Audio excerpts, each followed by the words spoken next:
777 ரூபா. இங்கே நீங்கள் வந்துட்டீங்க அப்படின்னா போதும், இங்கே இருக்க எல்லாமே 777 ரூபா. முக்கியமாக சொல்லணும்னா ட்ரௌசர் தான் மேட்ரு. இந்த ட்ரௌசர்லாம் பார்த்தீங்கன்னா சின்ன பசங்க போடலாம், பெரியவங்க போடலாம். எல்லாமே இந்த ட்ரௌசர் எல்லாமே பார்த்தீங்கன்னா கிலோ 777 ரூபா. இது எல்லாமே பார்த்தீங்கன்னா கிலோ 777 ரூபா. கலர் மட்டும் நான் காட்டுறேன் பாருங்க, இதை பாருங்கள். இது ட்ராக்கு ஓகேங்களா, சின்ன பசங்களோட ட்ராக்கு 777 ரூபா கிலோ. இதை பாருங்கள், செமையாக இருக்குல்ல, எல்லாமே சூப்பராக இருக்குல்ல. எனக்கு வந்து இந்த பீஸு வந்து எவ்வளோன்னு தெரியணும், எல்லாரும் 770 வாங்க முடியாது. ஒரு பீஸ் சொல்லு அப்படின்னா இந்த ஒரு பீஸு நீங்கள் எடுத்துக்கலாம்.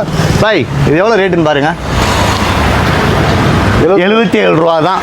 இதை நீங்கள் ஒன்று எடுக்கிறீங்க அப்படின்னா 77 ரூபா தான். இதை தவிர்த்து பார்த்தீங்கன்னா இதில் வந்து டிஷர்ட்ஸ்லாம் கூட இருக்குது. இதை பாருங்கள், இந்த மாதிரி டிஷர்ட்ஸ்லாம் இருக்குது. நிறையா இதெல்லாம் கிடைக்காது. இந்த மாதிரி டிஷர்ட்ஸ் இருக்குது, இந்த மாதிரி இருக்குது. இது எல்லாமே கிலோக்கில் எடுத்துக்கலாம். இந்த பாருங்கள், ஜிராசிக் பார்க்கு இந்த டிஷர்ட் இருக்குது. இது எல்லாமே பார்த்தீங்கன்னா நீ கிலோவில் எடுத்துக்கலாம். இது எல்லாமே கிலோவில் இருக்குது. எல்லாம் நிறைய யூனிக் ஸ்டைலில் நிறைய டிசைன்ஸ் இருக்குது. நீங்கள் வந்து இங்கே போட்டு பார்த்து எடுத்துக்கலாம். இதோ நான் போட்டிருக்கேன் பார்த்தீங்களா, அந்த மாதிரி இருக்குது, இந்த மாதிரி இருக்குது. இது எல்லாமே பார்த்தீங்கன்னா 777 ரூபா ஒரு கிலோ. பவர் ஹவுஸ் இருக்கும். பவர் ஹவுஸ் அந்த சிக்னலில் லெஃப்ட் எடுத்தோடனே நம்ம கடை தான்.